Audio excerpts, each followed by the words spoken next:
Okay, good evening. Welcome to the September 22nd, 2022 meeting of the Hatfield Select Board. That's pretty loud. Okay. Coming to you from Smith I mean, Academy. really, it sounds like, you know, this. This meeting is a little bit different than our typical meeting. We're going to have sort of a small amount of regular business, and then we'll be having the meeting about the proposed bike path. So do you have any announcements or anything? No, I don't. I'm good. All that loud. Okay, do you have any announcements? I do not. I don't think Thank I you. do either. We don't have anything else to announce? No. Okay. How about approval of, is anyone here for public forum for just the regular part of the meeting? Okay. Okay, approval of minutes? I'll make a motion to approve the minutes from the Select Board Executive Session on April 19th, 2022. Second. A motion made and second. Any further discussion? No. All those in favor? Aye. Aye. I'll make a motion to approve the executive session minutes and the regular board minutes from August 27th. Second. Motion made and second. Any further discussion? No. All those in favor? Aye. Aye. And I'll make a motion to approve the meeting minutes from September 13th, 2022. Second. A motion made and second. Any further discussion? No. All those in favor? Aye. Okay, so for our first matter of posted business, we have a request for a one-day liquor license for the Food Bank of Western Mass. This is their Will Bike for Food event that they hold every year. This year it'll be on September 25th, which is a Sunday. Are you here for the food bank? Yes. You are. Okay. It looks to me like everything's in order, Karen. Everything's in order. I mean, this is an event you do every year. I don't have any questions about it. It does look like everything's in order. We appreciate that you do this. Well, then I'll make a motion to approve the application for a one-day liquor license for the Food Bank of Western Massachusetts at the Hatfield Lions Club on 16th Billings Hatfield, from 7 a.m. to 5 p.m. on September 25th, 2022, which is a fundraiser for the Food Bank of Western Massachusetts. I'll second that motion. A motion made and second. Any further discussion? No. All those in favor? Aye. Aye. Again, just to repeat the date, September 25th. It is all day, Sunday, September 25th. It is all day, so we can expect to see a lot of cyclist activity in town, just so people are aware that it's a day to maybe be a little extra cautious out there. Actually, you might notice in town, there's some markings already up on the course, so you might see some stuff on the telephone poles. May I just make a note? So the one-day license, serving times between noon and 5 p.m. Right. Okay. They can't start serving The before event noon. is Yeah. from 7 to 5, but 7, Thought I, okay. 7 would be a little early. and I thought the motion was to Even for grant us. the license on that day between 7 and 5. The motion was done as 7 a.m. to 5? Yes, the motion was, I was reading the motion, so that was my mistake, so I will take back my motion, and I'll make another motion to accept the liquor license from 12 noon to 5 p.m. Packet, I usually do that. I'll second that, Ed. Okay, a motion made and second. Any further discussion? No. All those in favor? Aye. Aye. And you're welcome. Good luck. You're all set, and thanks for doing that. It's important work. Okay, I put my agenda away here. So we have some appointments and resignations to go over. We have a resignation from Brian Turner on the police department that we need to accept. I'll make a motion to accept the resignation of Brian Turner from the police department. Right, and I'll second that. A motion made and second. Any further discussion? No. All those in favor? Aye. Aye. We also have a resignation from Thomas Petcen from the Agricultural Advisory Committee. I'll make a motion to accept the resignation of Thomas Petcen with regret from the Ad Committee. I do want to thank Tom for his years of service, not only to the Ag Committee, but to various other functions in town. So that's my motion. And I'll second that, and I agree with Ed's comments. A motion made and second. Any further discussion? No. All those in favor? Aye. Aye. Yes, thank you to Tom, and also thank you to Officer Turner for Yes. his time here in Hatfield. And then there's an agenda item to appoint someone to the Library Trustees, but we're holding off on that, correct, Marlene? for Correct, tonight? we are. At the request of the Library Trustees? Okay. So that one will be taken up at a future meeting. Topic 3 is to vote to reduce early voting in-person hours for the November 8th, 2022 state election. And this is to reduce early voting hours for November 8th to 4 hours per day on October 24th through the 27th. Lydia, are you here to speak to that, or? If you want any background to that, or? I mean, we have a few minutes if you just want to maybe, so that people watching the meeting understand. Yeah, there we go. The state requires that we do at least 2 hours during our normal business hours, but in order to reduce it to 2 or 4 or whatever, it needs a vote of the selectmen by October 2nd. We did early voting for all 4 days that were required for the primary and got a very low turnout. We got 13 people one day for being open for early voting. So I had two people that I paid for working all day from 9 to 5, getting that done. So it just didn't seem like we were getting enough of a response because so many people are responding to the vote by mail. And the state still wants us to have both, vote by mail and voting early in person. And for the election now, they've expanded that in person to 2 weeks, including 2 Saturdays. So I'm just afraid we're going to be paying people just to sit around. And I have to have it down at the conference room because you have to have the handicap voting machine set up. So there's certain things that have to be in place, and I just don't have that room in my office.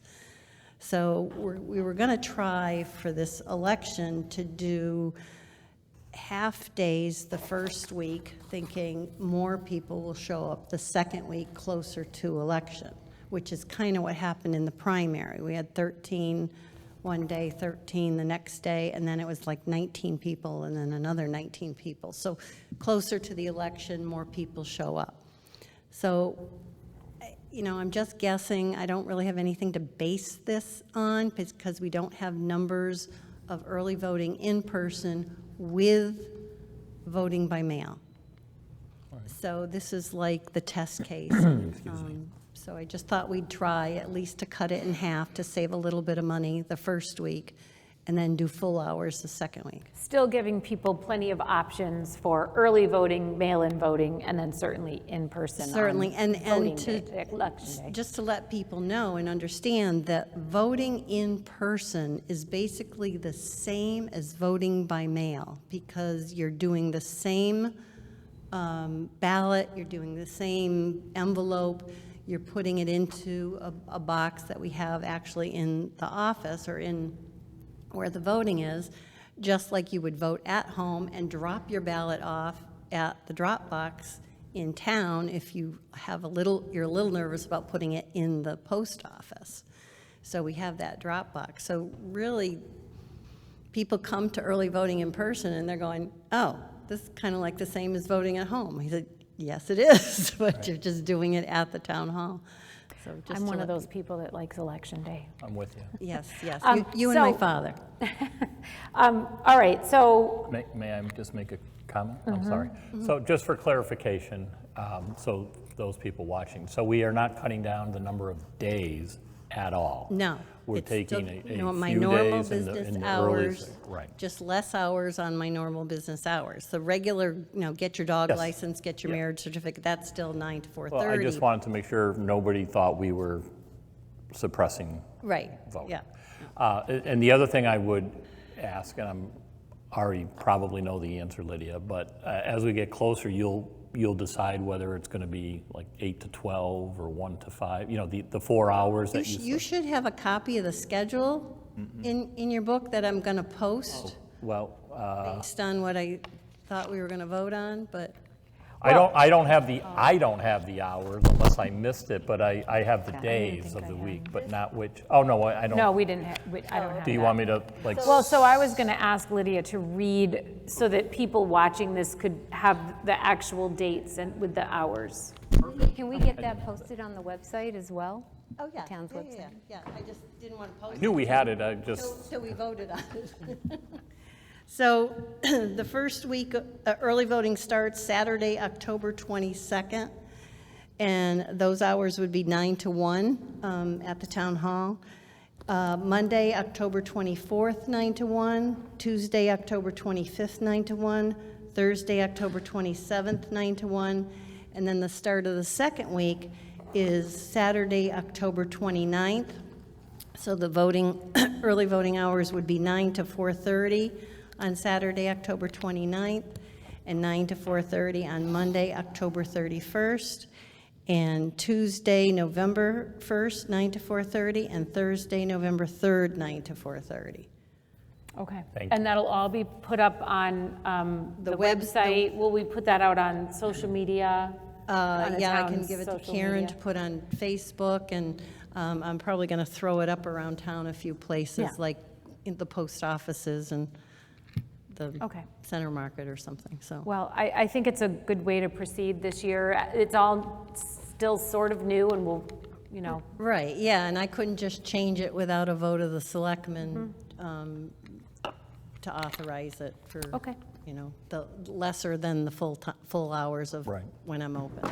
okay. Gotcha. I'll make a motion, I move that we authorize the reduction of early voting in-person hours for the November 8th, 2022 state elections to 4 hours per day during the town clerk's normal business hours from October 24th through and including October 27th. Second. Motion made and second. Any further discussion? No. All those in favor? Aye. Aye. Thank you, Lydia. Yeah, thanks, Lydia. Okay, so our next topic is the informational meeting that's actually been posted for 6 o'clock. So we'll probably just take a quick break. We don't have anything else, right, Marlene, that we could? No, we don't. So we'll take a quick break and we'll resume this the posted time. Good evening, everybody. Welcome back to the September 22nd, 2022 meeting of the Hatfield Select Board. This portion of the meeting will be the public informational meeting about the proposed Connecticut River Trail, which is a bike trail that is actually being proposed by the city of Northampton that would start at River Run Apartments and would end on Elm Court in Hatfield. So I think about 5%, if I'm not mistaken, of this particular trail would actually be in Hatfield. And there's people who will speak to that. I'm glad to see such a full house on this. I'm really curious to hear where residents stand. I am going to read our public participation policy, which we do before every meeting. The Hatfield Select Board welcomes everyone to its meetings and all other public meetings of the town of Hatfield. All regular and special meetings of the boards and committees of the town of Hatfield shall be open to the public and shall conform to the open meeting law. Executive sessions are closed to the public and will be held only as prescribed by the statutes of the Commonwealth of Massachusetts. It is important to recognize that the open meeting law affords the opportunity to listen to the proceedings but not necessarily participate. During meetings of the Select Board, an attempt will be made to find a balance between hearing from members of the community and conducting the required business of the Hatfield Select Board. Of course, this meeting is designed specifically to hear from members of the public, but I do like to read that every time. So I know that there are some presentations here. We're going to hear from folks from the Open Space Committee. I believe it's going to be you, Rich. And then we'll have a presentation also by Mark Gillott and Northampton planner Wayne Fiden. Because we do have so many people here, I would like to just ask that those presentations are concise and not too repetitive in terms of you guys having different things to say about the project and the ramifications, just because I want to make sure everybody here has ample time for their questions or comments. So we will turn it over. I did want to point out, I'm not sure if everyone noticed, but there is a screen over here that will have a presentation. It might be a little hard for people on this side of the room to see. So you may want to move over if that's, you feel like you need to get closer to the screen. And there are some handouts up here on the stage that have a lot of information about this proposal. So if anyone wants to come up and grab a handout, now would probably be a good time to do that.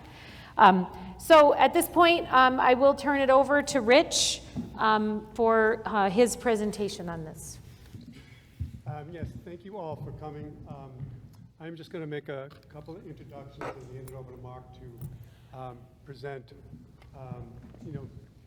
what the Open Space Committee's involvement with the trail has been to date and why we are recommending that the town move forward with the project. To my left is Wayne Fiden, who's the former Director of Planning and Sustainability for the City of Northampton. During his tenure, there's been a number of trails built in Northampton. He is now working on a part-time basis overseeing a few projects in the city. And next to Wayne is Matt Chase. He's the Principal and Director of Municipal Services at the firm VHB, and they have been involved in the design and engineering of the proposed trail. And just fellow OSC member, Open Space Committee members, Ani Dewey, Steve Tolumptis, Mickey Sanderson, and Mark Gillot. And I'm going to turn the microphone over to Mark, and he's going to give us a little background of open space involvement. Hello, my name is Mark Gillot. I'm on 70 Elm Street, and I'm a member of the Open Space Committee. This project has been in the works for since about 2010, when Northampton had the opportunity to purchase some land for conservation that was straddling the border between Northampton and Hatfield. And that purchase in 2010 was kind of one of the keys to make this project planning feasible, of connecting a trail between Northampton and Hatfield. The other piece of that was for the Commonwealth of Massachusetts to actually take ownership of the right-of-way of the old Pan Am Railroad. And with those two things, with the land and the railroad right-of-way, we felt like we had a possibility of making this project happen. Just to quickly describe the project, it is the total length of the project from Northampton to Hatfield would be about 1.25, a little more than 1.25 mile. And that trail would parallel the railroad tracks, between the railroad tracks and the Connecticut River. Most of the whole pathway of the rail is fairly close to the railroad tracks, and I'm sure I can be corrected for this, but it's somewhere between 50 to 60 feet on average, the entire length. There are some points where the trail would actually have to get closer to the railroad tracks because of culverts and river crossings and various terrain that makes that a little more difficult. The trail is going to be paved. It's proposed to be 10 feet wide with lanes going in both directions and a pathway or some grass on either side of that. So the trail is going to be fairly close to the railway. We're not going through virgin forest here or anything, or cutting down a lot of trees. This is fairly level terrain for what the bike path has to do. There are, I think, what the committee thinks there's 4 basic benefits for the town of Hatfield for this project. The first one is recreation. So it's going to provide right from the end of Elm Court, or right from in Hatfield, walking, biking, hiking, and jogging recreational opportunities. The second benefit is views. I mean, this trail could be a beautiful trail. There are opportunities for outlook and overlook from some of the bluffs that look over the Connecticut River. You get views of the Connecticut River, the Big Bend in the Connecticut River, the Hadley Meadows, and the Holyoke Range. The third benefit is the connection that Hatfield would gain to the entire trail system, starting the Norwatuck Trail, the Northampton Trail system, heading towards East Hampton, the Manhattan Rail Trail, and the trail going through Hadley to Belchertown and further westward through Leeds all the way to Williamsburg, so if this happens. And the final benefit, I think, is for those who would like to commute to either a job or shopping or visiting and want to do so without getting in the automobile and don't want to have to venture on their bicycles out onto Route 5 where you could really take your life in your hands.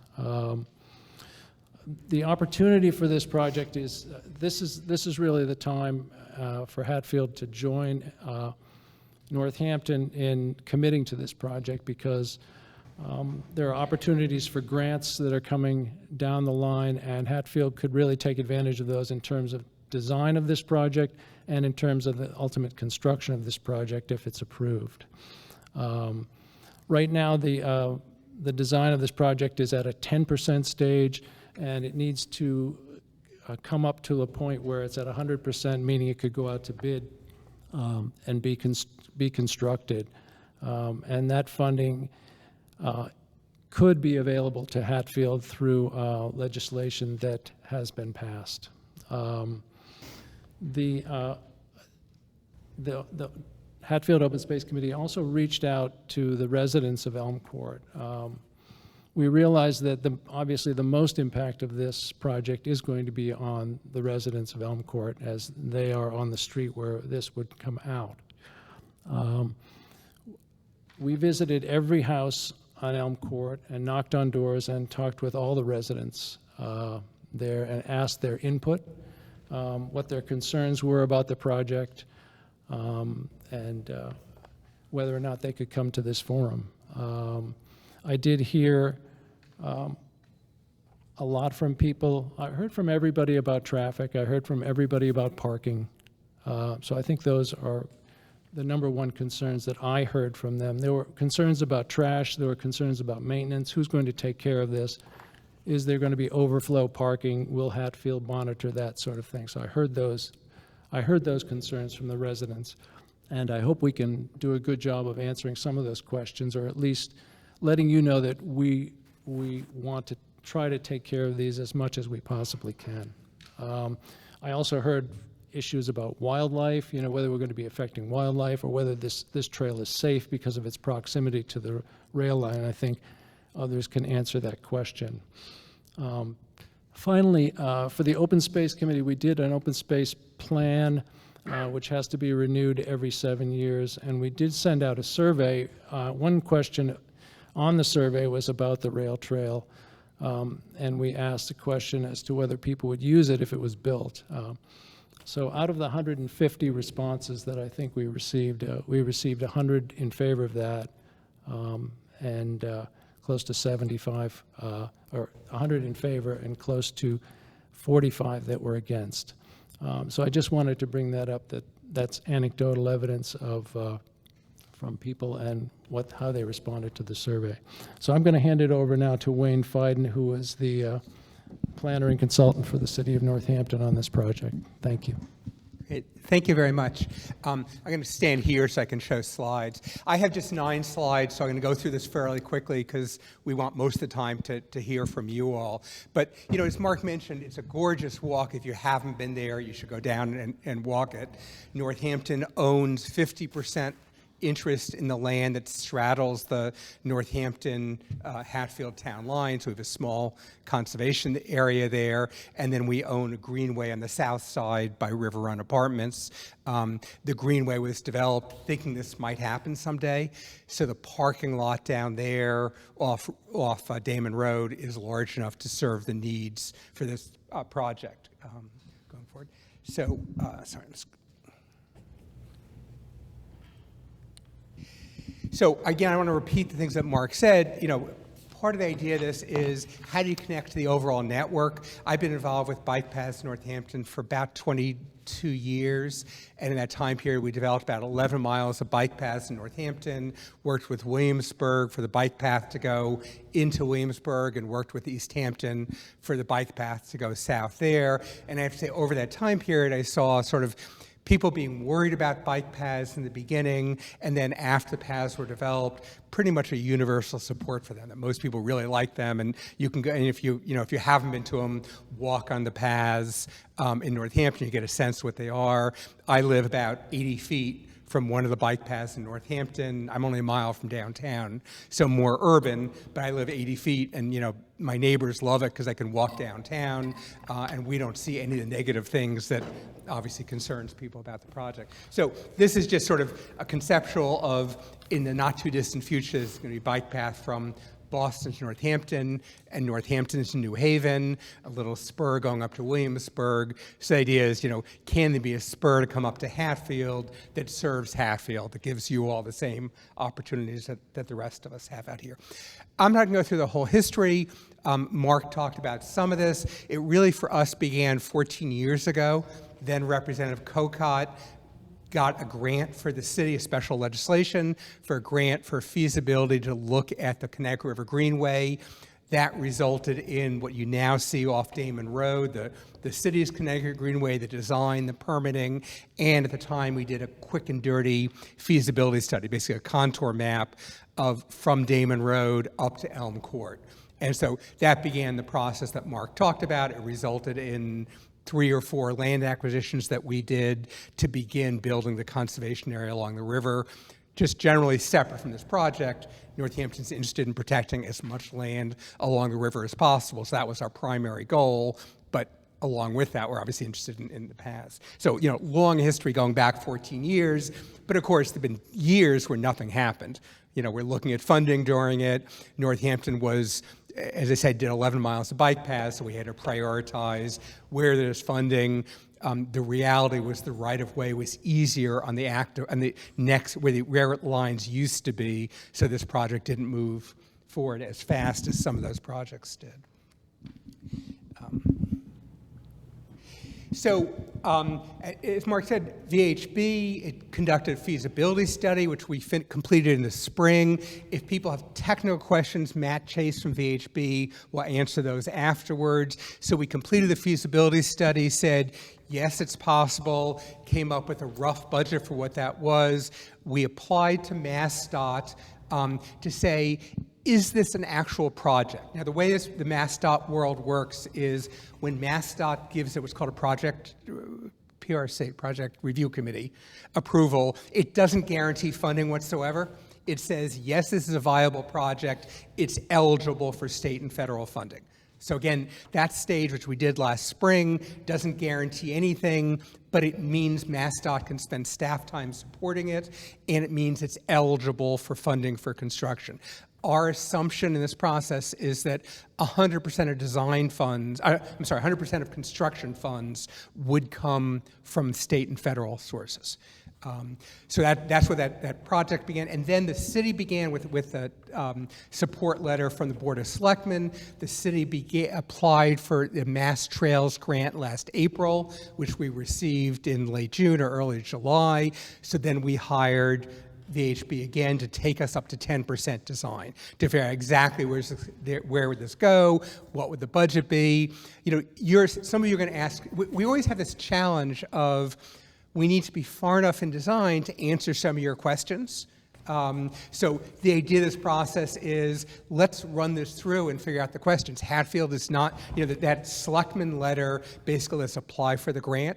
Hatfield's not committed to the project by any means, but we want to develop the information that lets that happen. And then Representative Sabadosa got legislation through this year that provides an additional $300,000 in design.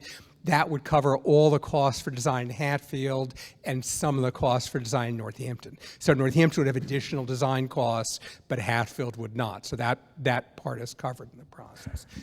So that's where we are in the process. The select board had a meeting maybe in May, and one of the things we heard from, I wasn't at the meeting, but I just watched the videotape. One of the things we heard from someone from Public Works is concern about the DPW yard on Elm Court. So if you look at the plans that are here, the earlier set of plans, it went closer to the yard. VHB has changed the design a little bit to address that concern we heard from Public Works.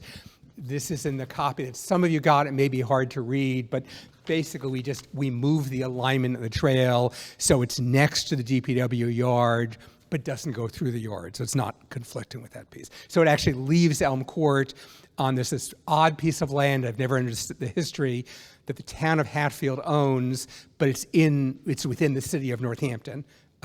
So it goes through that property, then it goes back into Hatfield and crosses a property that Northampton owns a 50% interest in. That's the property that it's a 22-acre parcel. It straddles the town line.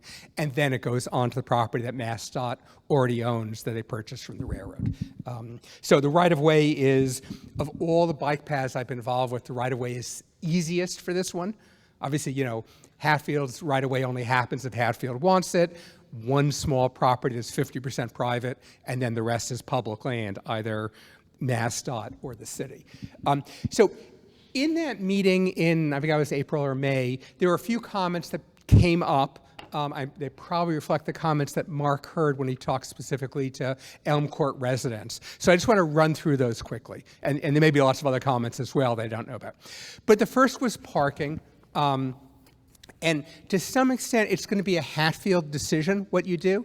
So Hatfield could ban on-street parking. Hatfield could decide not to do off-street parking. Hatfield could allow on-street parking. Hatfield could, if there's land at the DPW yard, allow off-street parking. That's going to be totally a Hatfield decision.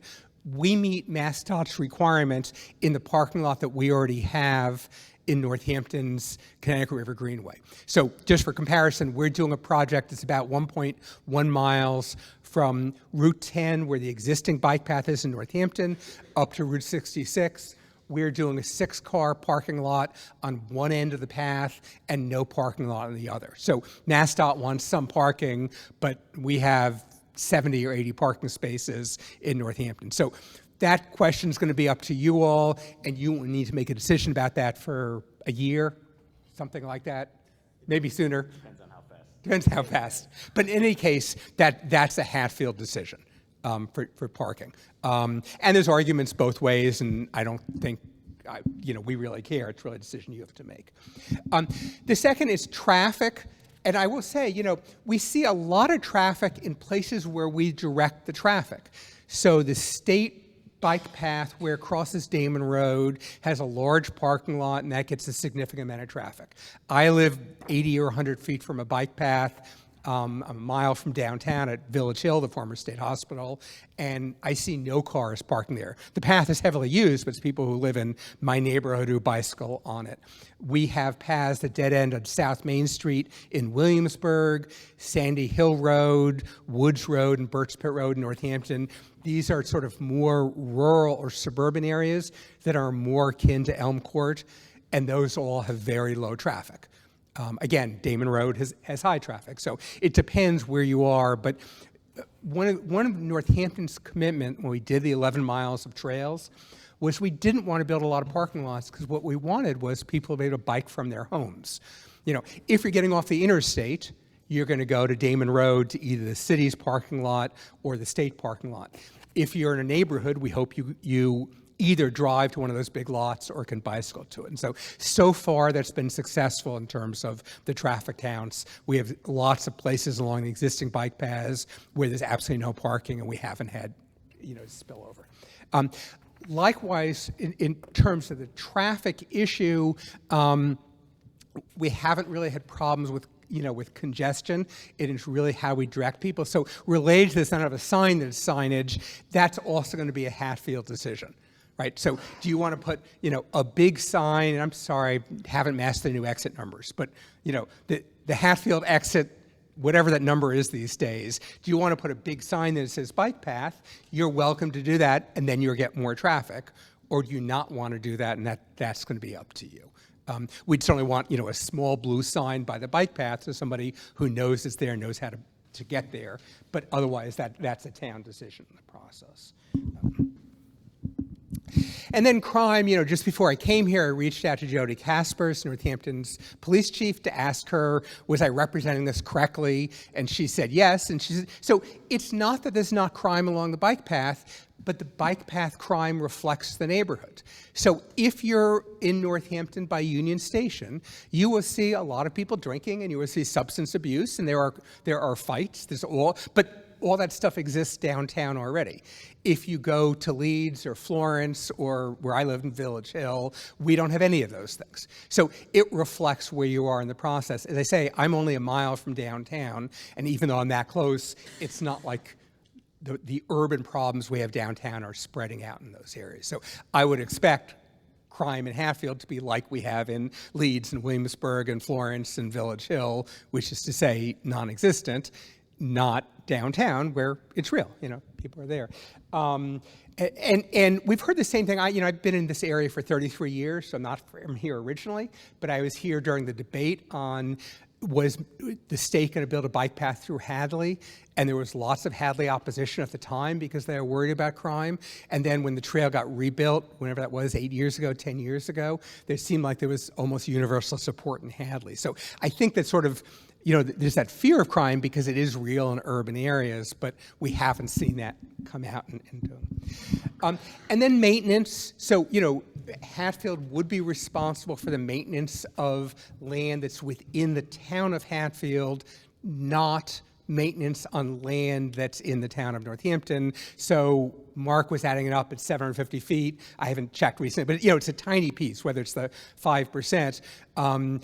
We would not expect snow plowing. It would be totally up to Hatfield if you plow it or not. But in Northampton, we plow from Leeds to Smith College, and that's mostly about journey to schools.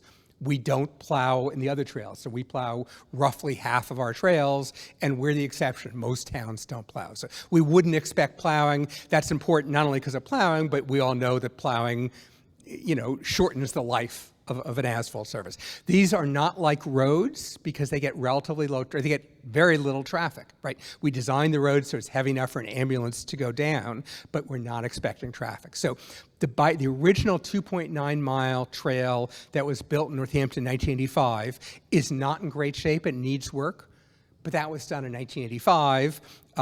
The worst sections, we've gotten state grants to repave. So we're not talking about sort of big maintenance costs. And in particular, the biggest cost Northampton has had has been clearing, mowing it. And that's been the areas where it's open, where there's not a tree cover. You're fortunate that most of the area, if not all the area, has a pretty good tree canopy, so that cost of mowing sort of isn't there. So there is this low cost for maintenance. Towns deal with it differently. East Hampton has the Manhattan Rail Trail Committee, who's done most of that work through volunteers. Northampton's done it primarily through Public Works with some volunteer efforts. So that's sort of a town decision, but hasn't been a big burden for places who do it. And that's really what I have for slides. Wayne, could you touch on two things? One, when the trail exits down River Run condominiums, it's going to connect to a new trail on Damon Road, correct? Right. So as part of the state, the work going on right now on Damon Road, don't drive there because construction's horrible, but it'll all be done soon. The state is doing a connection from the Mass Central and Noatak Rail Trail that crosses Damon Road up along the interstate up to River Run. There's a new pedestrian actuated signal across there, so you can move all the way up there, and that's maybe another 1/10 of a mile of the trailhead, and haven't gotten to the details, but we will mark it somehow. That's a low volume road, so we wouldn't be doing a trail there, but we would mark it somehow so it's safe to get there. And how about if the proposed trail goes through, what's the most optimistic time frame in terms of receiving funding and construction? So that's really hard. I mean, the design process itself is never less than 3 years, and maybe a lot longer. And it really depends on funding. And, we have a governor right now who's like shared use paths, so money has been flowing. And the federal level, that money's been flowing. Having been involved with building a lot of trails, it goes and hits, goes forward quickly and slows down. 5 years would be my guess, but that's really just a guess in terms of the wild card. And Matt, do you want to add anything? You're probably better at the timing than I am. Thank you. I just wanted to add that, we're at the early stages of this. So there is what looks like a really engineered plan that you've seen. It's kind of small scale, but there was a lot of thought put into what we have thus far. but there's still a lot more work to do, and it's very preliminary. Like Wayne said, we're working towards a 10% submission. With the state process, we go 10%, then it goes 25, 75, 100. So it's a quite lengthy process that needs to be followed, and it's pretty of a stringent process to meet the requirements for state and federal funding. So getting feedback from you tonight on aspects of the trail, even as a whole, but even more specifically as entering into Hatfield and onto Elm Court, would be valuable now for us to hear this, so that as we're advancing our design, we can take that into consideration. From a timing perspective of finer details, I don't think we need to know all the answers today as to put a parking lot here or parking here, parking there. There's a process that this will go through, and that end of the path, there's opportunities to tweak, show it to you again, have a conversation, modify, and that can happen along the process. And it's, like Wayne said, it's probably, at least a 3, maybe a 5-year process, depending on the funding. It's all driven by the funding, the earmarks of state and federal funding. If it comes from a regional pot of state and federal funding, we're probably talking 5-6 years before ground would break. But there's always opportunities to try to move that up if there's tremendous public support and funding that's available. So I'll hand that. Go ahead. Yeah, so let me say two things quickly, or a couple things quickly. One is, so Matt's firm is dealing with sort of the engineering issues. What are the options? What costs more? What costs less? Part of that is doing some of the geotechnical, so where there's culverts and bridges, understanding those pieces. Until we get layout, MassDOT doesn't even do the archaeology work. But once there's a layout, then MassDOT does the archaeology to figure out, are there concerns there? And part of Matt's firm's work will be working with MassDOT. How close, at those pinch points that Mark mentioned, how close can we get to the railroad? So there's lots of balls in the air, but one of those balls in the air is input from you all. Great. Thanks for that. A couple of things that I wanted to mention. We had some people come in after we got started, so I just want to let you know that there are handouts in the front here if you came in late that have a lot of information about this presentation if you want to come up and grab those. I just would like to make a couple of comments. I think it was Mark spoke to Hatfield's ability to access grant funds, but then it also sounded like we wouldn't be responsible for the cost of this. Could you clarify exactly, if this were to go in, exactly what Hatfield would be expected to pay for the design and the development of the path? Sure. So there's sort of 3 levels, if I could. So the first is the design piece. And that Hatfield wouldn't pay anything for. So we have this Mass Trails grant, which we received. It has a 25% match, although some of that includes city staff time. And so whatever cost there is in the Mass Trails grant beyond what Mass Trails cover, Northampton's already committed to. We have the money that Representative Sabadosa got that helps us advance design. Doesn't take us all the way, but she wanted to make sure that Hatfield was covered. So the pledge Northampton made is that fund the first part of that fund is to cover Hatfield's design cost. To the extent there's money left over from that, it covers Northampton's design cost, but additional design would be on Northampton. We'd be looking for grants, we'd be looking for our CPA, but there wouldn't be design cost. And then later, I'm going to skip a step because that's what I want to come back to. Later, the construction cost, MassDOT using, I think it's 80% federal, 20% state, although there's other programs, pays for the design fee in the process. There is land acquisition, a small amount of land acquisition. Each town's responsible for their own land acquisition. So there's 2 parts of that in Hatfield. The first is the Hatfield Public Works piece that goes right up to the railroad. As part of this process, Hatfield would be expected to donate just that strip of land there. Again, we moved it out of the active yard, but so that would be a donation in kind. And then there's one parcel of land, it's sort of hard to see, but it's a small triangle. That parcel of land is owned 50% by the city of Northampton and 50% by a private party. Hatfield would legally be responsible under MassDOT rules to buy that.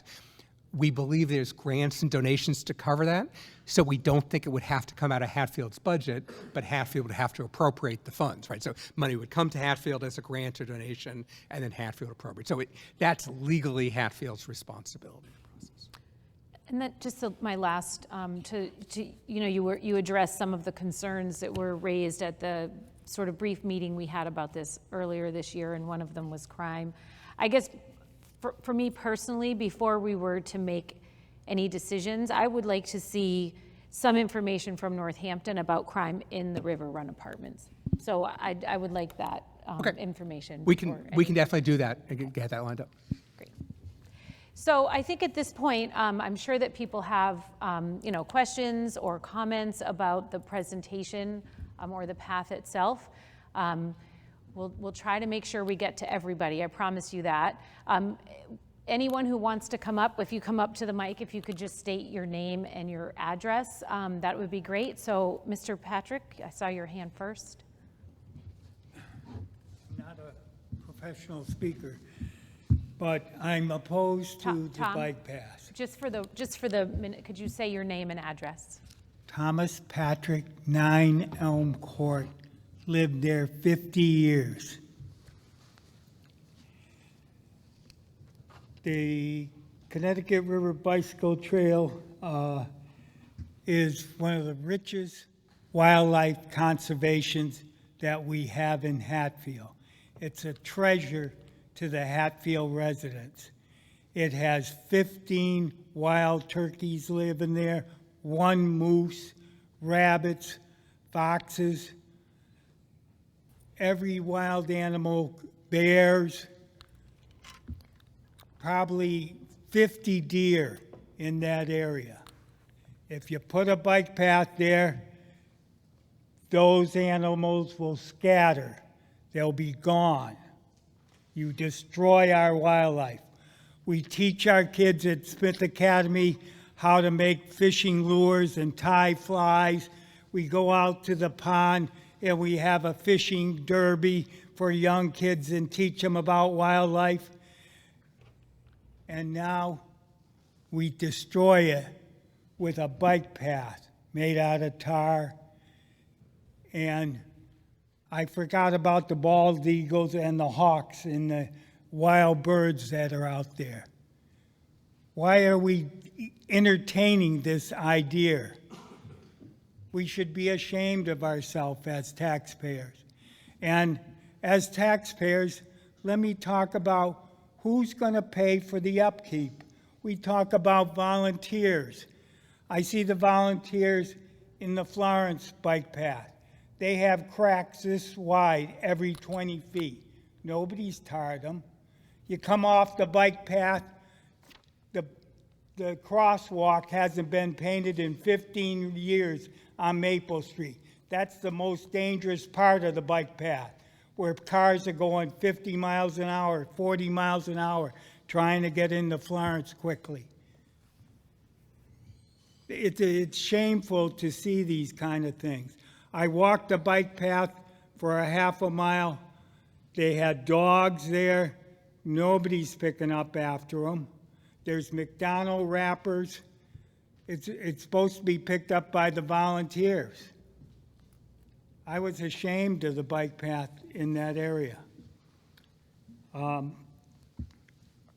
want to talk about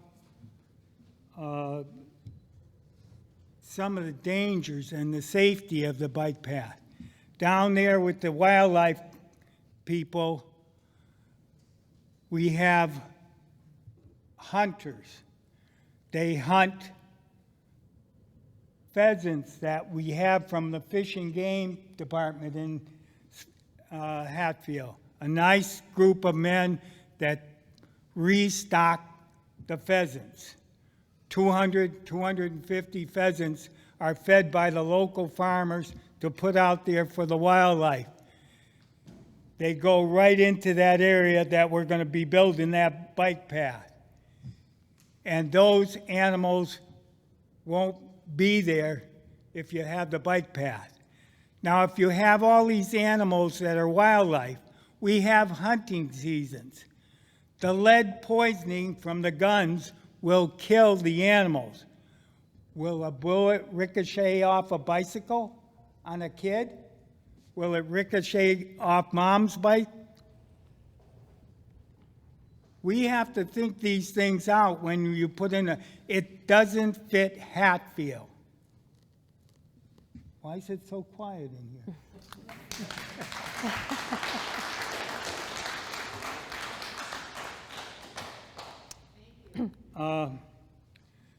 One of the things that bothers me is when you leave here, Mr. Fiden, I'm not putting all the responsibility on, I think bike paths are good, but not next to a 60-mile-an-hour train.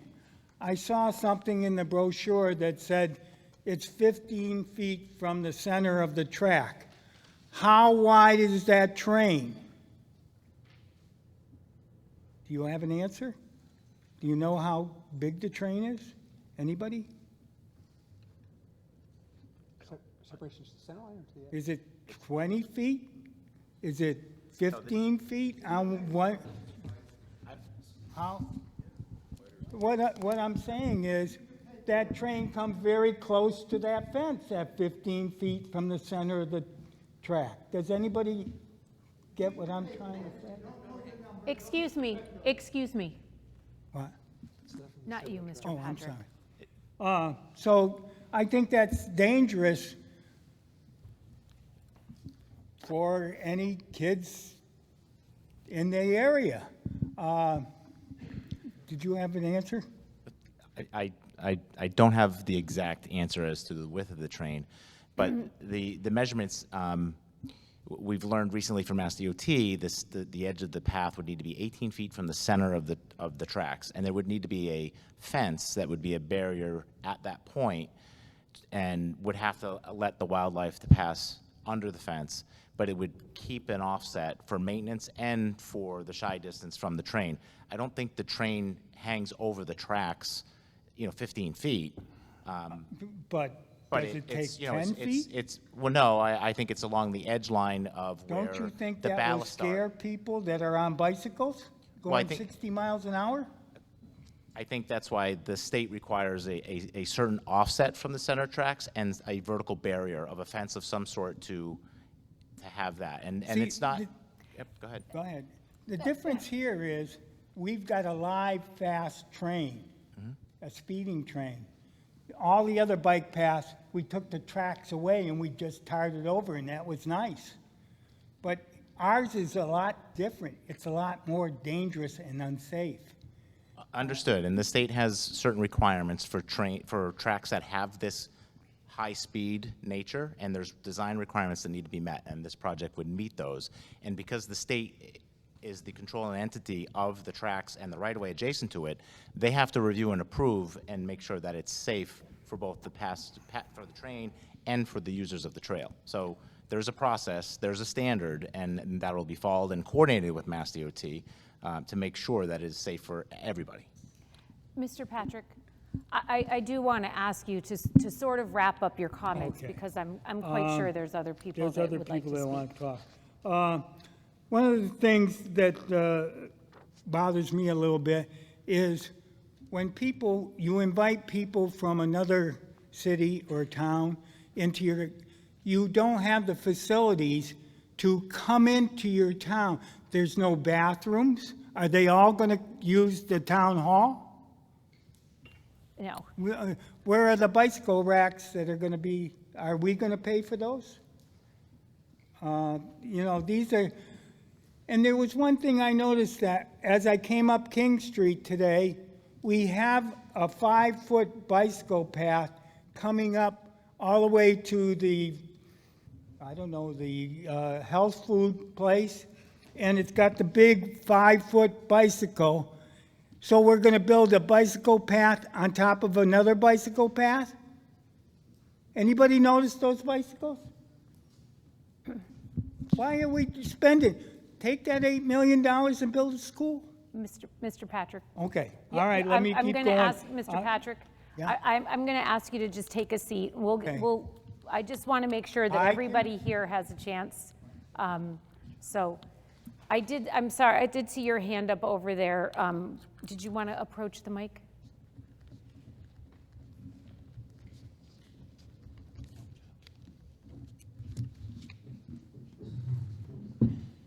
Evening. I'm Michael Bayo. I live at 28 Pleasant View Drive. I'm in support of the bike path. I know there's a lot of issues and a lot of things to be worked through. I think it's a very positive thing for the town. I'm also the member of the Northampton Cycling Club, and I'm also on the board. We support the bike path. One of the things, and I biked everywhere in Western Massachusetts, and some of the bike paths are great. Greenfield's great. Greenfield has a nice one off McClellan Farm Road up in River, on the far end of River Road. There's a nice little parking lot there. I've never actually seen a car there. I've been there probably every week. There's never a car there. It's a beautiful place. People love going across the river. I think it'd be a real attraction to Hatfield to use that river. I've also biked along King Street to Hatfield, and I will say I'd be more comfortable on a bike path coming to Hatfield than I would, as I do all the time, with the cars zipping by me, and some of them come pretty close. If there's a fence, I feel a lot safer. So I'm in support, and thank you for your time. Thank you. Thank you. Back there in the blue mask. Sure, come on up. Hi, I'm Elizabeth Denny. I live on 31 King Street, and I'm in support of it. I would just want one comment, and that is right now, I bike a lot. I put my bikes on the back of my car, and I drive to that bike path, which makes no sense because I'm terrified of the Route 5. It's the cars are too fast, it's too busy. I've seen people almost get hit. I think this would be great. I really do respect what you said about the wildlife. I'd want to make sure that this wasn't being put through something really sensitive. I'd want to know that that had been looked at, and I'd want to know that the train isn't going to hit me while I'm on it, certainly. But I think it would be great, and I would be able to go from my house all the way around and then come back the other way. I think it would be just, it's a treasure. I think it would be a great thing to have. Thank you. Thank you. I know I saw some other hands in the maroon shirt.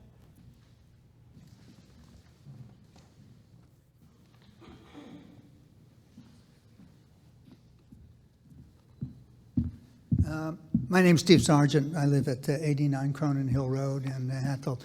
I'm in favor of this project. It is a dream come true for cyclists to be able to link up Hatfield with all the bike paths in Northampton, like the woman who just spoke and I just did this last week. I felt like riding the bike path out towards Belchertown, so I got my bike and I put it in my car, and I drove down and parked by the circle, the roundabout at the end of the Calvin Bridge, and rode 20 miles and then rode back. But it doesn't make sense to waste fossil fuels to go to ride your bike. This is a 1.1 mile stretch of a bicycle path. That's not a long distance. It's not a huge construction problem. Bike paths have now been around for a good half century, and everybody knows what the offsets need to be. They know how to maintain them. They know how to keep people safe from railroad trains. This is not a novelty. This is not the first time this has happened. This is actually the future. The future of this country is the use of less fossil fuels. The future is living a more green lifestyle. The future is getting more exercise. The future is allowing people to have more recreation. From my house up in North Hatfield, I don't ride south because the traffic is just so horrible. I ride up through Whately, I ride up through South Deerfield and up into Conway. So you can go north, but it's very difficult to go south.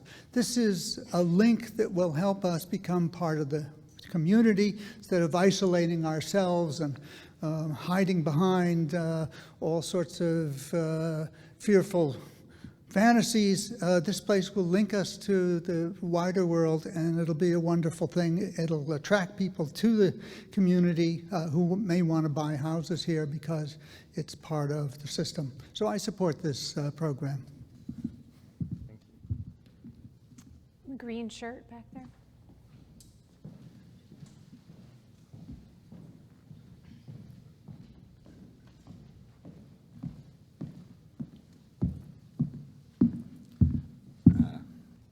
evening. Ryan Cleveland from 7 Elm Court. There's a couple of concerns I have, mostly about the safety aspect of it. So a lot of people don't realize is behind there's probably miles and miles of ATV trails, also dirt bike trails. Any given weekend you go down there, you'll find a bunch of kids out there riding around on it. The question becomes, are they going to use that to use their bikes, quads, whatever? Second question, I know you said that there's going to be a fence. It's going to have an under-through to go for the wild animals and whatever to go through. I'd once applied to work for CSX, and CSX told me in the job interview that you will expect to see a suicide at least once in 3 years.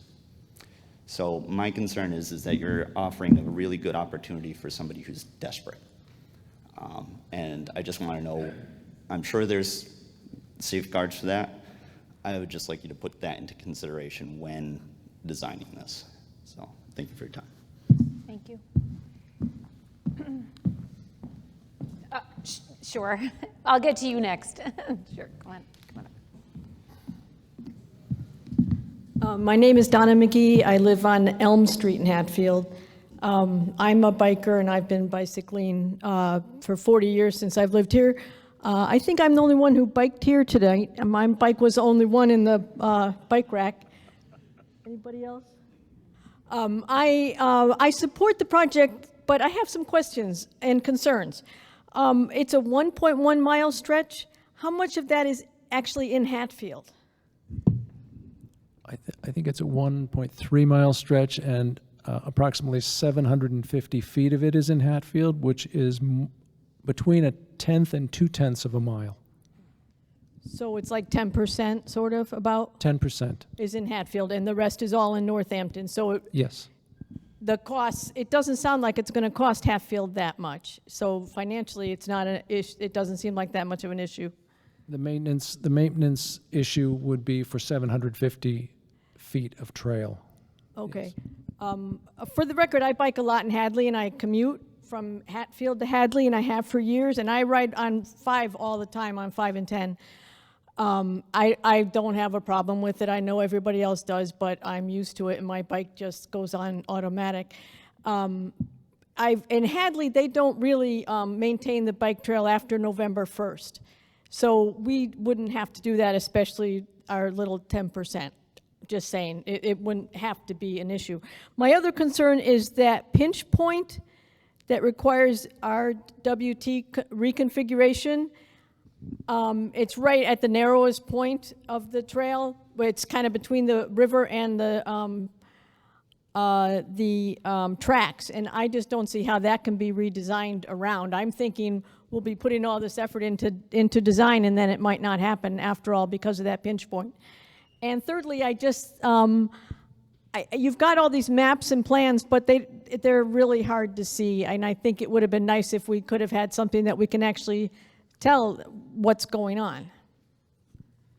But I am in support of it. I think we are negating the idea that it's going to have such beautiful views that it will bring a lot of people, at least at first, to the area. You know, we can talk about the bike paths in Northampton and Leeds and Hadley and Amherst, but this is going to have the views of the Connecticut River, which very few of those do. So I just am saying I think it's a wonderful thing. I think bike paths are part of the future, and I like the idea of no parking lots so that people go on their bikes, because this goes from Northampton from a bike trail, but it just ends. It doesn't connect at all to a bike trail, and I'm aware of that, and I think that will help the situation if we don't put any parking lots down there.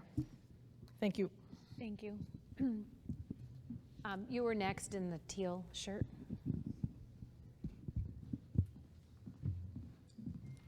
Hi, I'm Nicole Rhodes. I live on Elm Street. I am definitely for the bike path. So I'm a mom. I'm also a teacher. I teach high school age students, and just thinking about what an asset this would be for like young people who live in Hatfield. Thinking about my kids growing up in Hatfield and how we'd really use this bike path so much.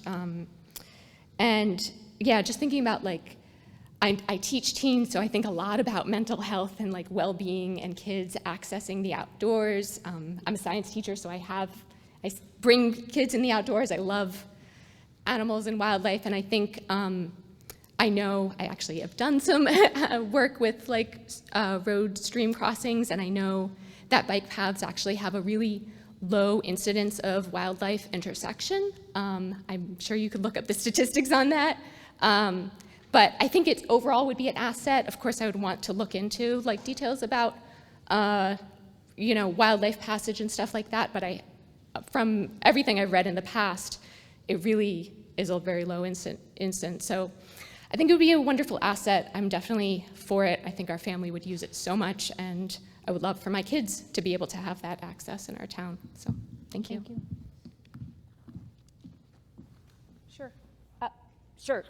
Behind, in the back with the blue shirt.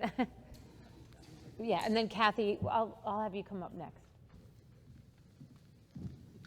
Oh, who did?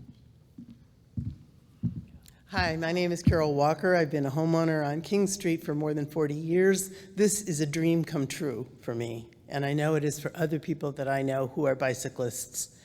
Like other people, I sometimes put my bike in the car, drive to Damon Road, meet up with a friend from Northampton, and ride from there. That's ridiculous. And I'd like to mention that Hatfield already sees a lot of bicyclists. The Northampton Bicycle Club regularly comes up and rides River Road. I'm sure if you travel River Road with any regularity, you've probably seen groups of bicyclists, and I don't think that's ever had any negative impact on the town. When I first started biking more regularly, a couple of times I attempted to ride into Northampton to do an errand or to do something else, and after 2 or 3 times on 5 and 10, I'm like, nope, So it would keep my car home more often. I could ride in to do an errand or two. I could meet friends and go to other parts of I'm very familiar with the bike path all the way from East Hampton to Belchertown. It's a wonderful thing. Once I saw a turtle trying to cross way down in Belchertown by the Lawrence Swamp, and I stopped and made sure the turtle got across. That's the only time I've ever encountered wildlife other than, chipmunks and squirrels, and I'm not sure they count. I think this is a wonderful thing. It would be an asset to the town. I think the impact would be absolutely minimal. So please, I urge you to support it. Thank you. Kathy? Who else had their hand? Hi, Kathy Gal, Depot Road. So my husband and I are bikers and hikers and lovers of wildlife, and we're both very much in support of this project. Like everyone else, we put our bikes on the back of the car, drive to Damon Road, meet friends, go on the bike trail. It would be fabulous to be able to go to Northampton and get there by walking or biking, and to be able to access the other bike trails without having to get in our car. We are very interested in, preserving Hatfield's wildlife, but it sounds like if there are lots of motorized all-terrain vehicles in that area, they are probably much more of a deterrent to the wildlife than bikers and walkers. Probably this is something that the town's conservation committee could weigh in on, but seems like that wouldn't be such a deterrent to this project. Thank you. Thank you. Oh, Guy.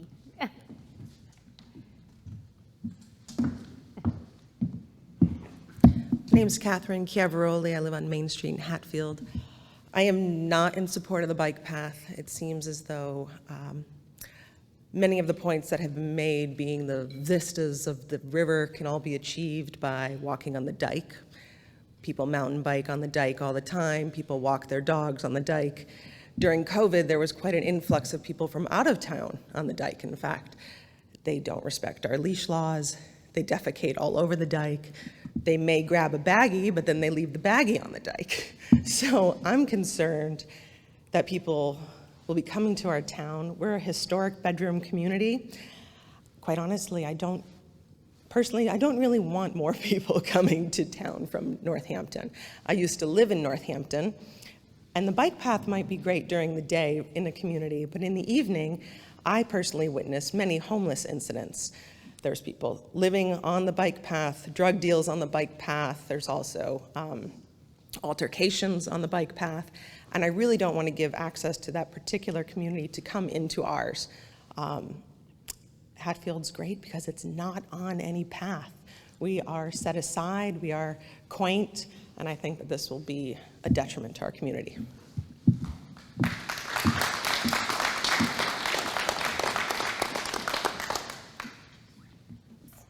Is that you, Susan? Yes. Okay. I couldn't see.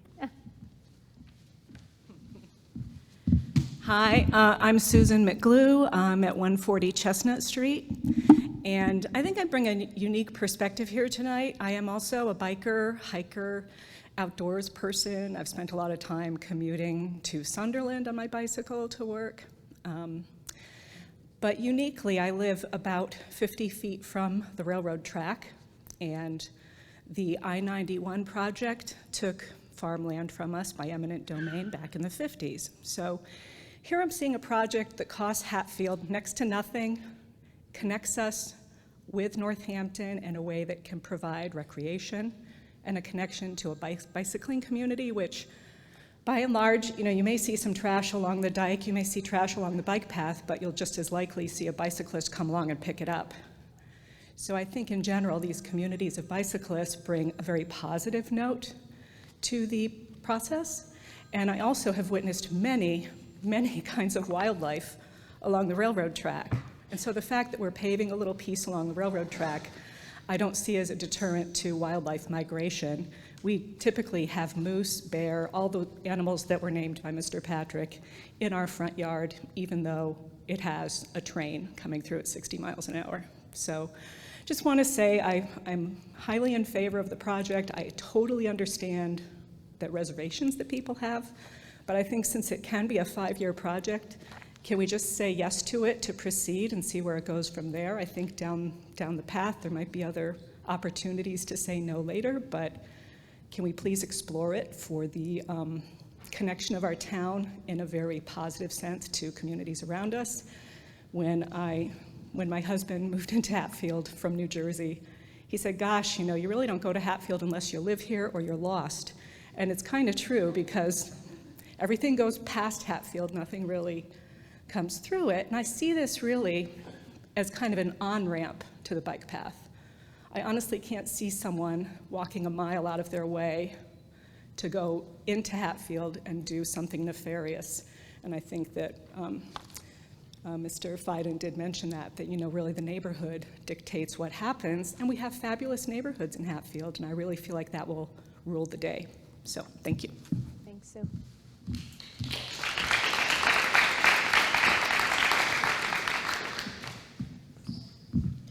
Hi, I'm Kim Baker. I live at 96 North Hatfield Road.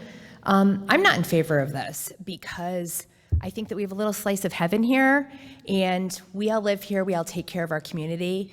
My experience with people coming in from out of town is that they do not treat where they do not live the same as we would. I'm concerned about additional budgetary issues that we're going to have going forward, whether it be increased police, people will park wherever they want to park, regardless of what kind of signs you put up. People are going to leave their dogs' waste everywhere. I'm not seeing how this is a positive for us. I just see it as a potential drain on our existing resources that are already in short supply.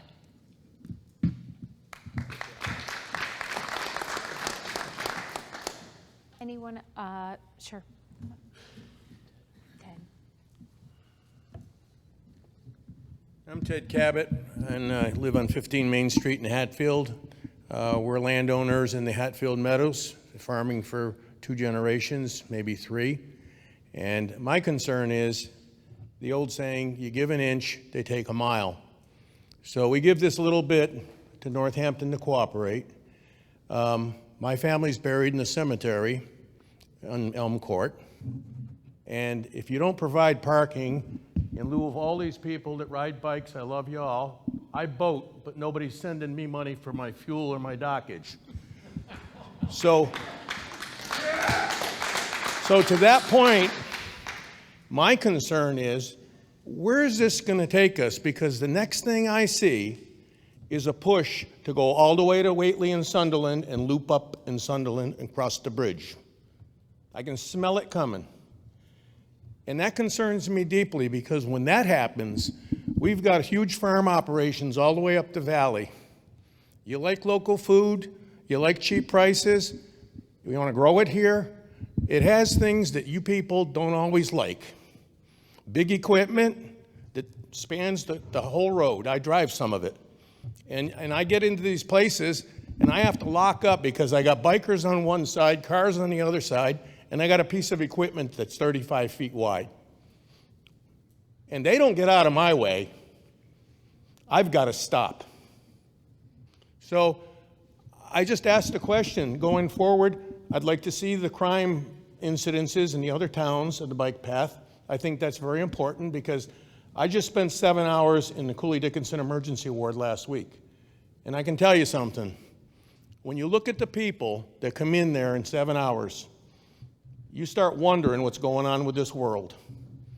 And Northampton's got a good share of people that are totally different than the people that were born, brought up on the values of farming, feeding the land, and bringing our families up properly in Hatfield.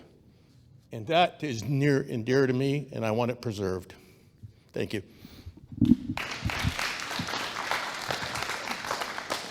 Stephanie, I'll have you come up next. Hi, Stephanie Slish, 19 Streets Road.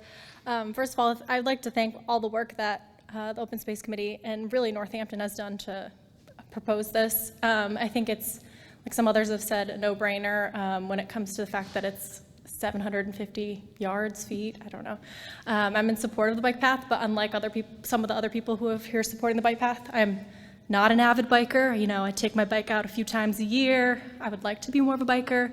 Ever since I've graduated college, I've been employed in the city of Northampton, not for the city of Northampton, but all of my jobs have been in Northampton. I would love the opportunity to be able to bike to Northampton. All of my medical appointments are in Northampton. I would love the opportunity to be able to bike to those. And I don't feel safe doing so as a novice biker on 5 and 10. And so to me, the bike path would be a great opportunity for us and for not for the community and for myself as well. And I've utilized the bike path in other communities before, and I really appreciate them and really think they're a real addition to the community, and I'm really, really excited about the potential of this in Hatfield. And I'd like to just say that, you know, if you don't want the bike path, don't use it. There's a great opportunity there are people here in town that will use it, but I was gonna ask to hear about the number of people who responded to the Open Space Committee survey, and I was really excited to see that, you know, 100 people said that they would use it while only 45 said they wouldn't.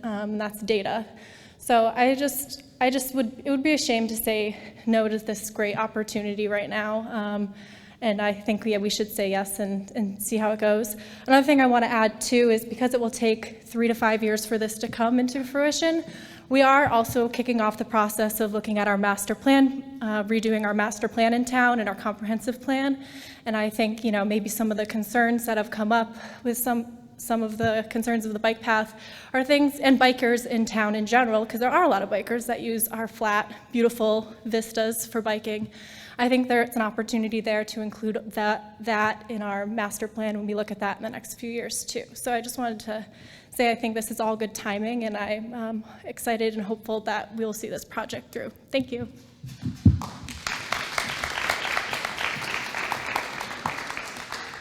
And then I'll get to you, Jeff.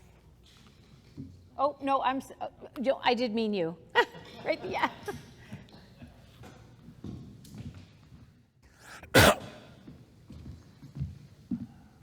My name is Ben Heckscher. I live at 91 Cronin Hill Road. I'm also the co-founder of a group called Trains in the Valley. so I can answer. I just want to respond a little bit to the railway questions that were raised by some of the earlier speakers. The railway line that runs through that area is owned by the Massachusetts Department of Transportation, the property. It's operated today by effectively CSX. The speed limit for passenger and freight trains through that S-curve right there is 30 miles an hour. It's limited to 30 miles an hour and probably will never be raised because it's an S-curve through there, and because of the river and the embankments. I think the gentleman from the engineering company said there's an 18-foot separation between the center line and the fence line. You can be sure that the engineers and the planners that designed that, they've studied it to death, and that's the acceptable amount from a safety perspective. There's absolutely no chance that anybody could be hit, sideswiped, or anything like that by a train going through that zone or anywhere on the tracks, especially if you're standing behind the fence. If you want to climb over the fence, that's a whole different story. That wouldn't be addressed, I think, by this project. As I said, I live on Cronin Hill Road. We have bikers that come by our house, depending on the season, basically all day long. Sometimes a lot of bikers. Some of them are local people who are traveling recreationally. Other people, I think, are what I would call long-distance bikers, who are traveling 10, 20, 30 miles. Others are people who are, I think, probably going to their jobs in Northampton or up in Whately. Cronin Hill Road is a sort of a cut-through road from my perspective in town. People use it to get to other locations, and the bikers do the same thing. I'm in favor of this project because I think it provides an environmentally friendly way and a safe way for people to travel between Hatfield and Northampton using a bicycle. I do ride a bike, not that often, but I would ride a bike more often if I had the chance to get to Northampton without going on Route 5, which is something I haven't done yet today. That's my comment. Thank you. Thank you. Jeff?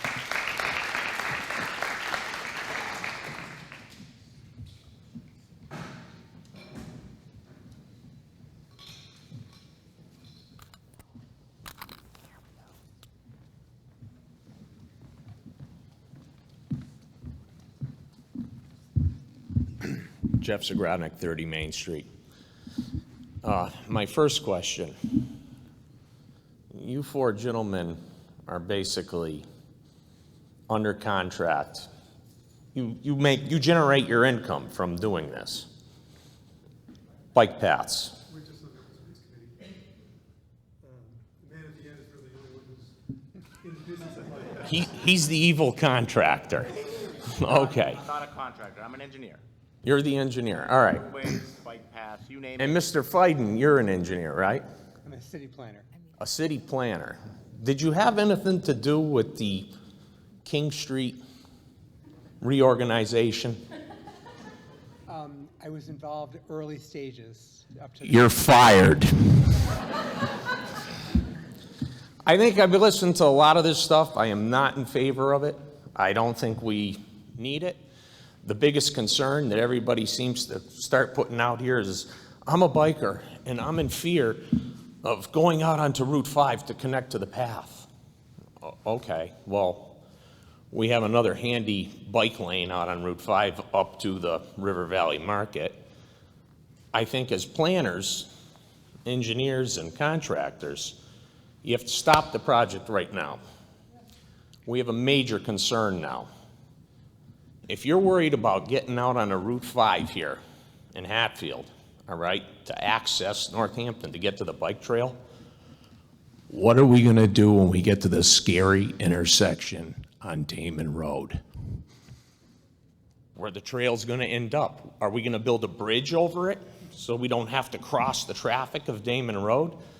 I think these are just kind of throwing something at the wall, try to see if it sticks. My whole point is, no matter what you're going to do in life, all right, whether you're a motorcycler or a boater or whatever, you're going to come across an area that you don't particularly like to travel in. You know, like going through the Cross Bronx Expressway. Go around, you know. So it doesn't matter what you're doing, all right? No path is a pleasure journey ride or trail or anything. You're always going to have a bump in the road. My whole point is, I don't think we need it. If the big concern is riding your bicycle out onto Route 5, how is that any different than if this proposed bike trail were to come through, you're going to end up right on Damon Road, which, correct me if I'm wrong, is probably the busiest road in the city of Northampton. So Damon Road actually has under construction now. It's a traffic signal that there'll be a button. So you come down River Run, you press the button, Damon Road gets a red light, you cross, and there's already a bike path on the other side. You just said it. Press the button.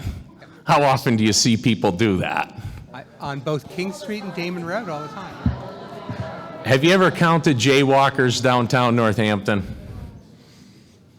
Nobody ever abides by the rules of crossing the road. Nobody ever pushes the button. I work at the university. We have them buttons all over the place. Nobody ever pushes the button. My whole point is, they're still not going to solve the problem completely, all right? It's about nobody looks out for you better than yourself, you know? So this saying that, you know, oh, I can't ride my bicycle to Northampton, I can't go out on Route 5, is just ridiculous to me. The other thing I was going to say, pretty much it's all metered parking downtown, correct? If you're in tight, yes. As you get Yes, further out of it. okay. Why don't we put some meters in the parking lot down at the bike path and start generating some revenue to fund these projects? Yes.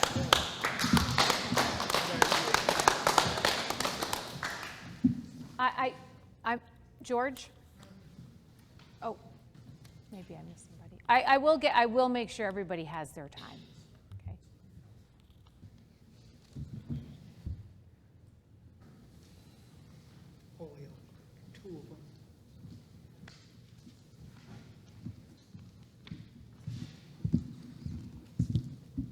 Okay. George Zagrodnik, 30 Main Street, Hatfield. I think Teddy Cabot came up with some pretty good points there. I've been around farm machinery all my life, and it's only getting bigger. Every year it gets bigger. It's getting harder and harder to move it around, especially small streets like Elm Court in Hatfield, which is one of the main entrances to go down a little Ponset, which has a considerable amount of acreage. And the only way, two ways you can get there is one off of Scotland Road and the one off of by the cemetery and the piece that the town owns where they want to put the town barn and the bike path. And if you dump all of that traffic from the bike path to that spot, how are they going to get down Elm Street with all the traffic and farm machinery and everything else that we have? It's going to be a spot where they have to get off. They can't go anywhere else. You got to come down Elm Court and Elm Street. You can't go anywhere else. What are you going to do about that? Thank you. Thank you, George. There was some hands over here. Oh, okay. Bobby. Mr. Patrick, I want to make sure everybody has a chance before I give anyone a second chance, okay? Bob Slish, 439 Main Street. I'm against this. I'm against bikers on Main Street from all the UMass crowd. They don't pay attention to the laws. I work in Boston. Bikers are disobeying the laws all the time. I've hit 2 in the city because they just don't pay attention to laws. So I don't know where you're getting with all this. It's safe. The transients that I have overtaken, bike paths, I've been out in Boston area. Who evicts them? When they create a tent city, who evicts them? Who gets stuck with that bill? If Northampton wants it so bad, let them pay for the whole thing and keep it in Northampton. I'm all set with this.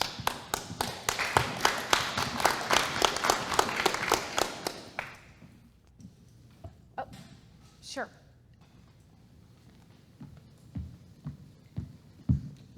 Hi, Adam Sullivan, 120 Main Street. Just want to say I'm extremely excited about the prospect of being able to connect to the Northampton bike trails.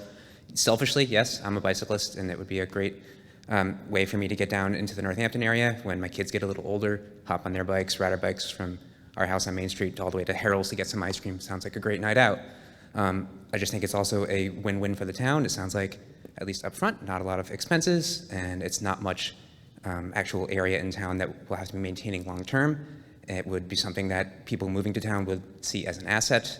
And I think we should also maybe just reach out to Hadley, get some more feedback from them, because it sounds like initially they had some concerns about the bike trail, which over the many years seems to have kind of abated. So if we can maybe get some feedback from their select board or some of their residents to see how it's worked out for them and how in general they seem to be in favor of it, might be a good thing for us to do going forward. Thank you. Thanks, Adam. Anybody else? Okay, I'll get to you next. Scotty, I'll get to you next. The gentleman in the blue face mask.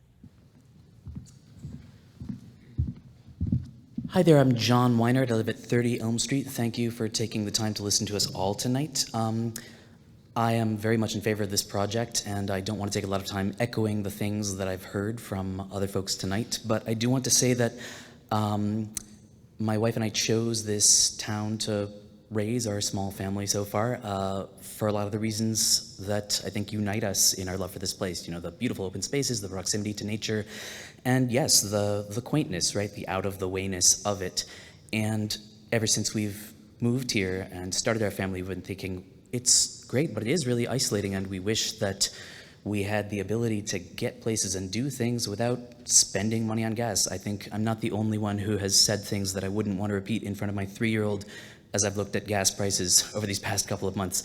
So the ability to get out, to commute to my work, to run an errand, or just to go on a joyride with my little girl is something that I think will be really amazing. And I don't think it's an exaggeration to say that it's part of what will enable us to choose to stay in this community. You know, I think one of the side effects, yes, quaintness is great, and it's great to feel out of the way, but if you're not giving people access to the resources they need and a way to do that that enables them to get around without burning fossil fuels and spending a lot of money, then they choose to go other places, right? Tax bases diminish, schools cut programs, small businesses struggle, and I really want to be in a place where I can choose to stay here, pay my taxes, send my kid to this school, and support this town, which I have come to love a great deal. Thank you very much. Scotty.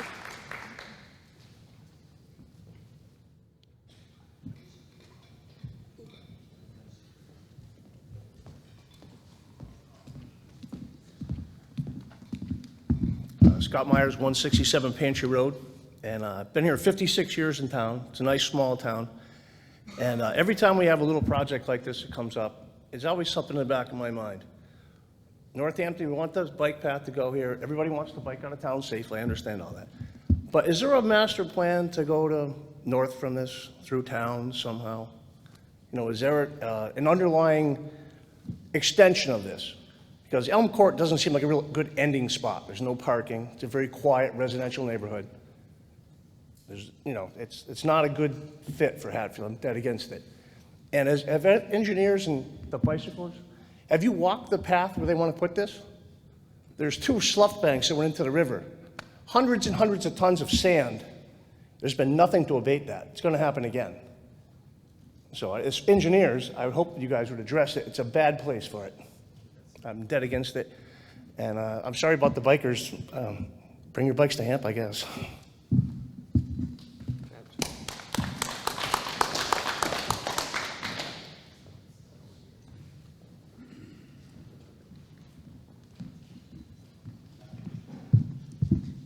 Joe LaValle, Main Street. I came here tonight because I look at when a neighborhood is impacted very heavily. And, you know, we all try to stand together, whether we're bikers or not bikers. We're all here because we care about this town. And when it's going to impact a neighborhood as much as this has the potential to, I mean, we have a lot of bikes in this town. Sunday, there's going to be another 300-400 bikes on a program. We have clubs. We have lots of groups come through. They use the Pavilion parking lot, they use the Town Hall parking lot. They don't seem to have a problem, and they enjoy it, and I don't have a problem with it. But when it comes to affect a neighborhood as much as this, for being an access road, it reminds me of years ago when we all stood up against the bridge across from Hadley over to the end of Main Street and Maple Street. Everybody said, no, we don't want another Route 9 building here. But what I'm more concerned about tonight is, if this is such an impact on Elm Court, I mean, so far, Tom Patrick, you're the only one that I've heard with an Elm Court address, so I'm just concerned if the residents from Elm Court are going to be so affected, I guess, can we hear from them if they're here? I don't know. So are we saying yes and no because it affects the neighborhood? And if the neighborhood is fine with it, I don't know what to say. So if there was a lot of Elm Court people here, I would say, you know, let's protect this neighborhood because it so affects them. So personally, I'm not in favor of another connection to Northampton. I think we're a small hamlet of Hatfield. We like what we have. I always say when you leave Hatfield, Hatfield will never leave you, because people that are here love this town.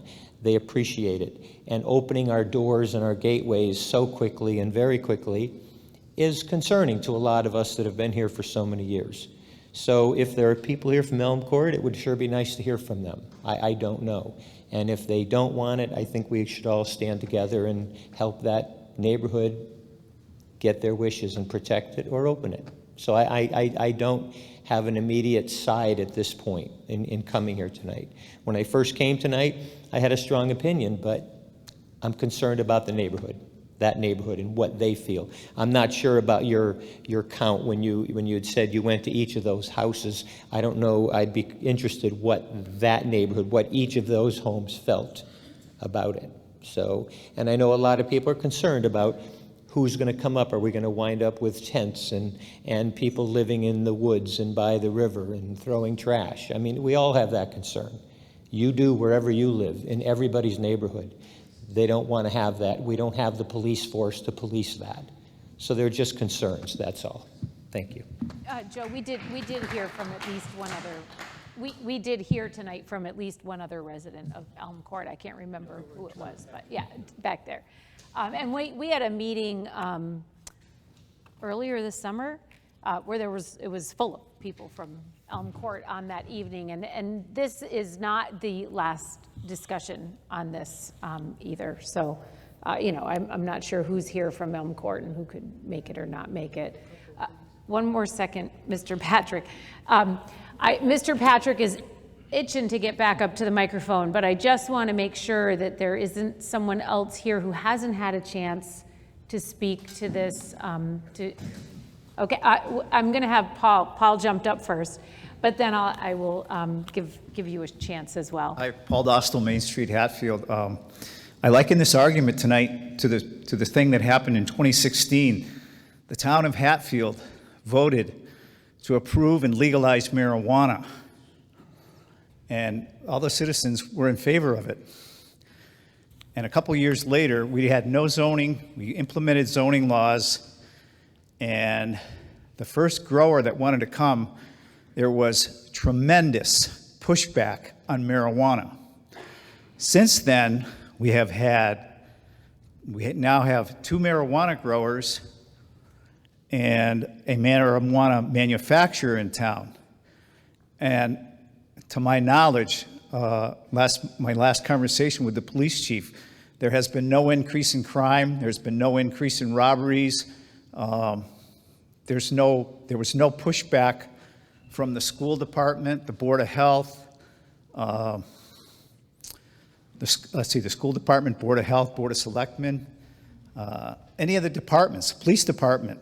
So I don't see any difference between the marijuana project and this project. Thank you. Thank you. You had a comment? I'm Jim Tunstall. I live on Elm Court. And Mark came to my house and I spoke to him. My main concern is changing the nature of the neighborhood and the street with a lot of traffic and parking. You say there's only going to be a half a dozen parking spots down by the new town building. Is that going to be enough? And just curious if you've thought about that and how you're going to address all that. Thank you. Anyone else? Okay, so we have two people who want to speak for a second time. Mr. Patrick, I'll give you just a couple of minutes, and then Kathy, I'll give you a couple minutes as well. In Holyoke, there have been 2 people killed by the train. This is one of the clippings I saved. And in Hatfield, we shut off our lights. We've never turned on our street lights. So that's a safety issue when you invite families in to bike into your town in the fall and it gets dark at 3:30 in the afternoon. There was one more issue. Oh, any weekend you'll see these U-Haul trailers coming in with the 4-wheelers. They're packed with 4 4-wheelers. They come out and they're looking for some place to ride. They ride down, the police have them down in the meadows, and they don't bother anybody down there.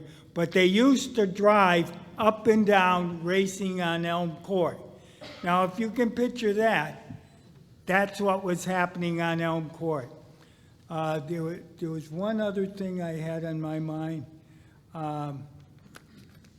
There used to be a drug network from Hartford, Connecticut to Elm Court to, I don't know, New Hampshire.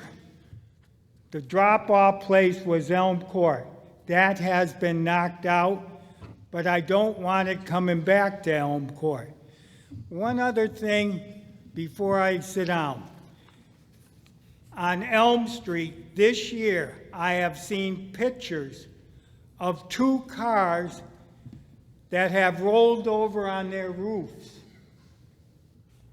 which means they're either speeding or their front tires caught the curbing and somehow flipped over on their roofs.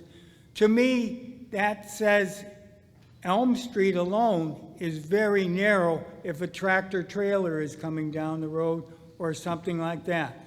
So if you want to put new families coming down our Elm Street with that going on, I'll leave it up to you. Thank you. Kathy, I'll give you just a couple of minutes. Kathy Gow, Depot Road. I just wanted to have people remember when the school had the decision whether or not to allow school choice in Hatfield. And I think there was a lot of concern at that time about people who are not from Hatfield, coming into our town. And I think it's pretty universally agreed that school choice has been a great thing for Hatfield and has helped fund our schools, and the people from out of town who have come into town, those parents have been, some of the most committed participants in our school sports and school organizations and town organizations. And I think, overall has been a win-win for the town. So I think a lot of times there's fear of people who are not from Hatfield that they're not going to respect our town or take care of things. But I would have you think of school choice, our experience with that, and thank you. Thank you. Couple minutes. Come on, no, I'll give you a couple minutes. Just very quickly, one of those cars that rolled over left a divot on my lawn, and with all respect, that's not an argument against bike paths, that's an argument against cars. Thank you.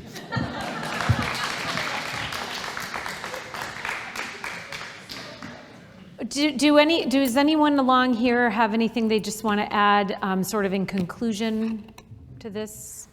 I just want to mention something, Diana, regarding the parking. The parking will be up to Hatfield. It will be our decision how many spaces and what kind of spaces if we go forward with this project. I don't know if we can actually predict how many people will use the trail and how many people will want to park there. But I think if we set the number and we set expectations that we want you to ride your bike to the head of the trail in Hatfield, I think that that may serve us well, and that parking area will serve the needs of the community of Hatfield. So it is our decision what we do for parking, and we've got some time to hash that out and figure out what is best. Thank you, Mark. Anyone else? I guess so obviously we're wrapping this up. There's not going to be any decisions made tonight. I really appreciate how many people came tonight and how many people spoke. I think that there's a lot of good points made by both the people who support it and the people who are against it. I would like to think that our town is welcoming to everyone, guests. I personally, on this, I do want to go on record as saying that, while I can certainly see the recreational advantages of this, I have a lot of concern about the sort of isolation of this area. It's really an area that I just have concerns about. I am concerned about crime along that area. It does, whether you say it begins or ends at River Run, there is crime there. I mean, I read the paper, I see the district court news. So to Wayne's point that these trails seem to mirror their area, that's of concern to me. And then the other end is so isolated. And so that's my personal concern with it, but I certainly hear the people who enjoy cycling, and we see a lot of cyclists in town. Something we did right before you all came was approve a liquor license for a cycle event that's going to take place in town that we do, that's done every year here. So we're supportive of that. That's just my personal concern with it. So I just wanted to just go on record as saying that. Do you have something quick, Jeff? I was just wondering if we could see how our DPW director feels about this project with the new site transition and everything going on. If you could give us some feedback on it. I think that's a good, sorry, Phil, almost got out of it, but it is a good point because we will be having, equipment and some activity down there. Thanks, Jeff. Phil Genovese, I'm the DPW director. I don't have any, my biggest concern, I guess, is when this is at 10% design. So when we move forward here, I would just like to be involved in the design, because obviously part of that's going through the DPW property. And we have invested at last town meeting $120,500 into that property, where we're going to build a storage shed, a storage building, and remove the trees and fence the area. So my concern is that I would definitely like to be totally involved when we design goes to 25%, because maybe we have to move that trail, that if it goes forward, not into where it is today on the plan. I think maybe we can move that a little bit somewhere there. There's going to be equipment stored down there, correct? Yes. So probably lighting would be in order? Well, I mean, once the initial building is set, we are going to definitely be looking at some sort of lighting in that property. And the other thing is that there will be activity there during snow events. Okay. Because our goal is to put some kind of storage for the winter season there. And like I said, I mean, the town did approve the 125 for our project, and we really appreciated that. We want to utilize that property. It's been sitting there, as a storage for dirt and everything else. So we cleaned up the area down there partially, and we are getting ready to set the building. And the other concern that I guess I have is going forward with the maintenance. Although it's only 750 feet, obviously it's going to come to the DPW for maintenance, obviously, because that's where it always falls I don't live in Hatfield, I live in Westfield, and as you know, that Westfield has a huge bike system through it. And, you know, my concern is going to be the same as the DPW director's concern in Westfield as we extend this, if it's going to go north, obviously, you know, these people that are all in favor of it, when we come back to town meeting to ask for funding for additional people, employees to maintain that bike trail, I hope we don't get shot down, because it's definitely a maintenance project within the DPW. Thank you. Thank you, Phil. Ed, did you have anything you No, wanted to add? just my concerns are, it'd be nice if that bike path continued down along 5 and 10 where our restaurants are, where our businesses are, where a medical center is, where a bus stop is. I mean, if it was going to be there. I mean, I also have concerns if coming down Elm Court, you come down now, you got to turn left, go over the bridge if you want to go to any of the restaurants. And then with the shed going down there, parking, that's going to be an issue. And as George mentioned, if the farmers want to access, if people are parking there, how they're going to get through. So I think I still have some questions on what's going to happen and how to address those issues. So those are some of the concerns I mean, have. we spend money on the bike lanes on 5 and 10, and then also want to spend money on bike paths that will run parallel to the same road. So it's just something I want to point out. Did you have anything? Well, I just thought I should make a comment. I thought tonight was great, and certainly there are valid questions and concerns, I think, that people brought forward. Personally, my mind is not made up. I do think that recreation is important. I do think that bike paths are important, but the residential safety and well-being on the people on Elm Court is also very important to me. So I think tonight brought up a lot of topics that the engineers and the planners who do this for a living and professionally can take into account when going forward after tonight's meeting, so that when we collectively have our next one, they should be able to address some of those questions and concerns that the residents in town had. Thank you. I do want to thank everybody for coming and voicing their opinions, and this is important to the town of our town, and I think it's great that everybody came tonight. So I just want to thank you all. Thank you, everybody. With that said, I'd like to make a motion to adjourn. Second. Motion made and second. Any further discussion? All those in favor? Aye. Aye.